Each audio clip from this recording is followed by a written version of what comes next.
Happy day, children. So last slide we have seen about the different types of chemical reaction. We are going to continue that. Now we are going to see the third type of chemical reaction, that is the displacement reaction. So already in your lower classes you have learnt about the displacement reaction. In displacement reaction there are two types. One is single displacement and double displacement. Okay, how can you define the displacement? More reactive element will displace the less reactive element from its salt solution. That is called as displacement. That is single displacement reaction.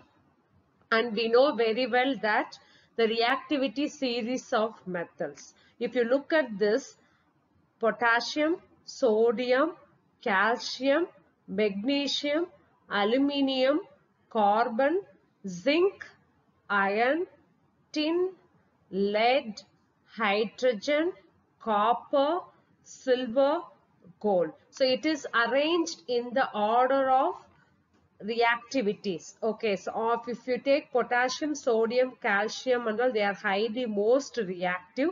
They have arranged in the order of decreasing order of reactivity series of metals. This is the mnemonic to remember it in order. What is the mnemonic? Please stop calling me a careless zebra. Instead, try learning how copper saves gold. Usually we will use mnemonic to remember the reactivity series in order. So what I told you, look at this example. This is A metal and this is BC. Okay, for example, if we take a copper sulfate solution and A, we will take it as iron. A, we will take it as iron. BC, we will take it as copper sulfate solution. We know very well that in reactivity series, if you take, iron is more reactive than copper. So, iron will replace or displace the copper from its solution and it forms iron sulfide. So, A plus BC.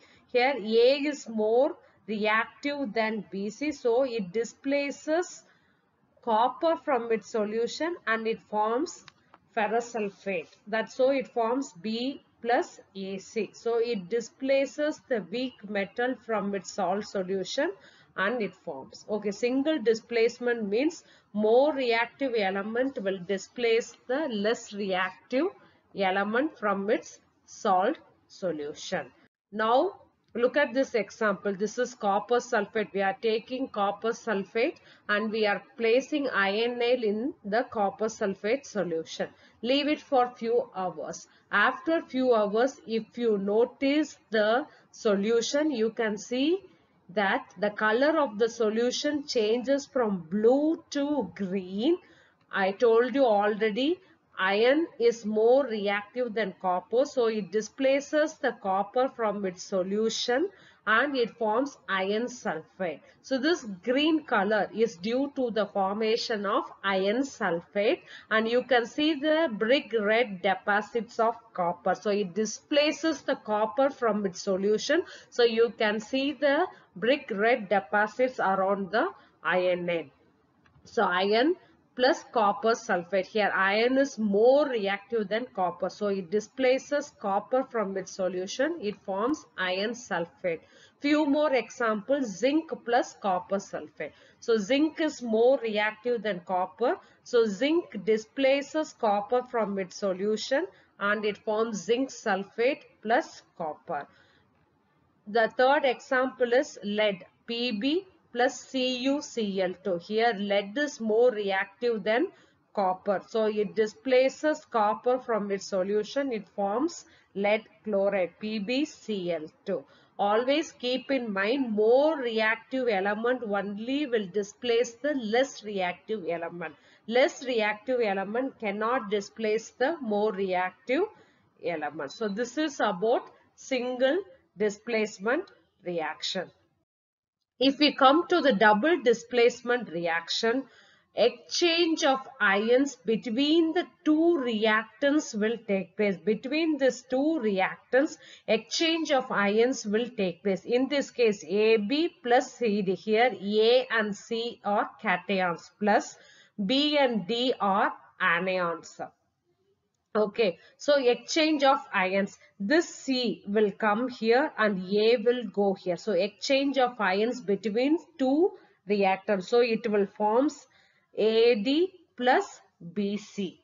If you look at the example, silver nitrate AgNO3 plus NaCl. We know that Ag plus Na plus. Ag and Na are cations, NO3 minus. Nitrate and Cl minus are anions. So exchange of ions. So Na will come here, Ag will go here. So what will be it form?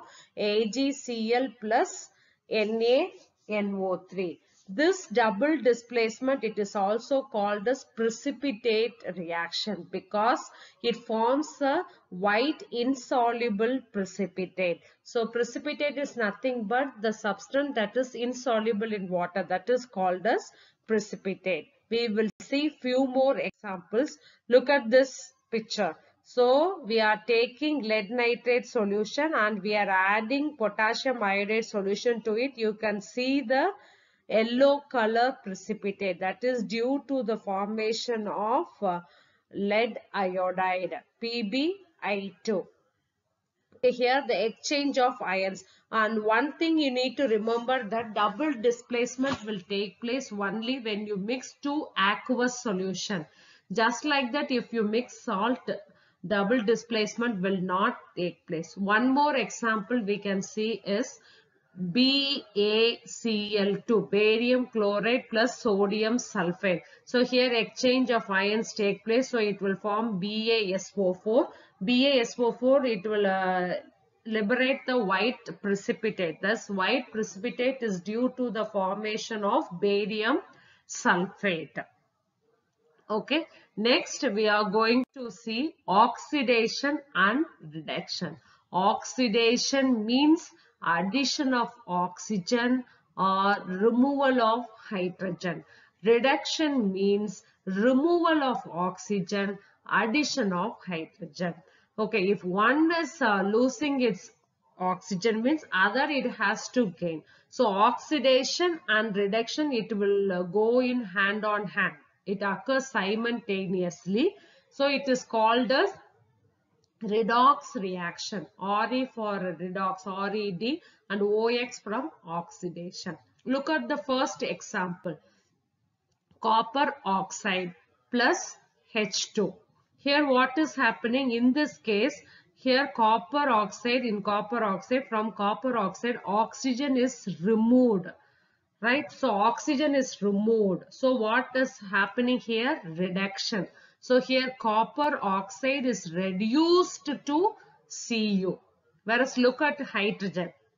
Hydrogen, here addition of oxygen takes place. So here oxidation takes place, addition of oxygen. So here H2 is oxidized to H2O. Look at the second example, zinc oxide plus carbon. Look at the zinc oxide here, zinc oxide, and it is reduced to zinc, removal of oxygen. So zinc oxide is reduced to zinc, whereas this, if you take carbon, it is oxidized to CO, addition of oxygen take place.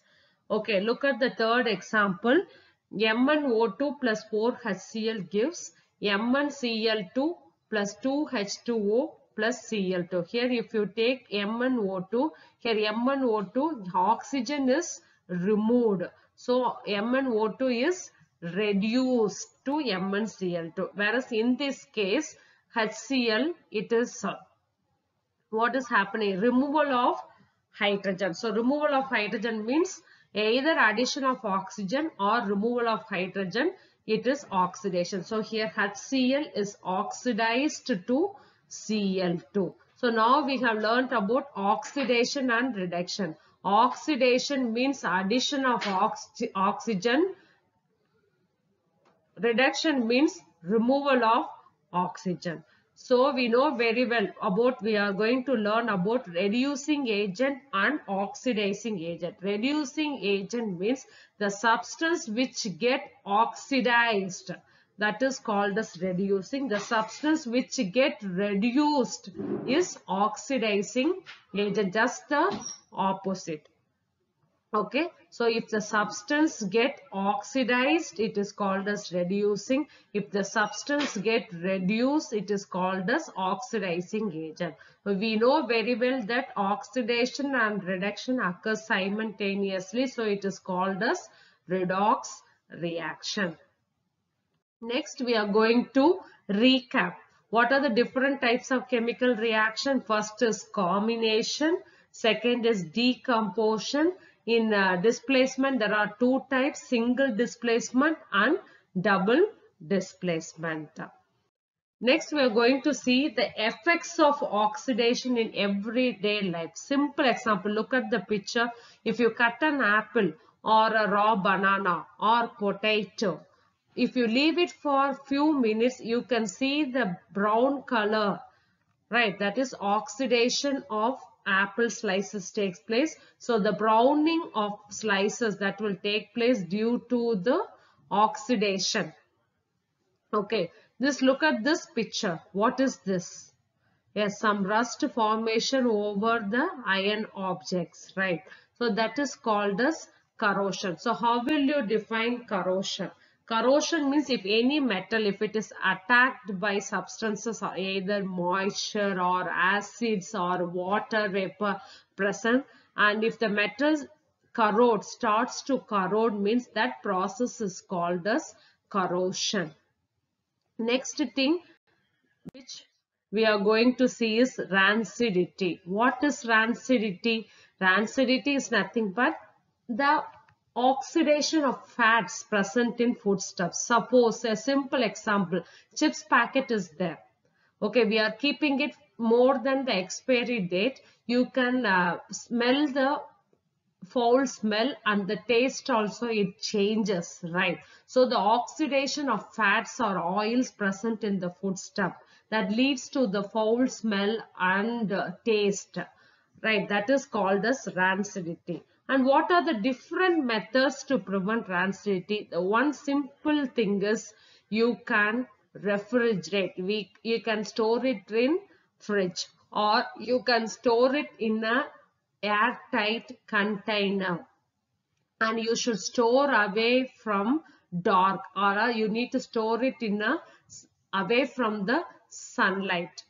Okay, and we can store it in airtight containers, and we can use vacuum packing, and mainly we can use antioxidants like BHA, butylated hydroxyanisole, and it will prolong the life shelf of the foodstuffs. And the main thing in industry, they will flush it with nitrogen gas, so it will prevent from getting oxidized. So these are the different methods that we will use to prevent rancidity.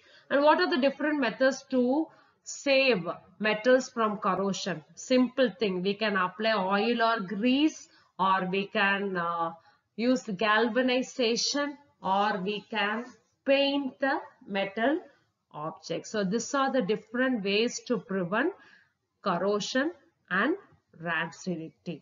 Thank you.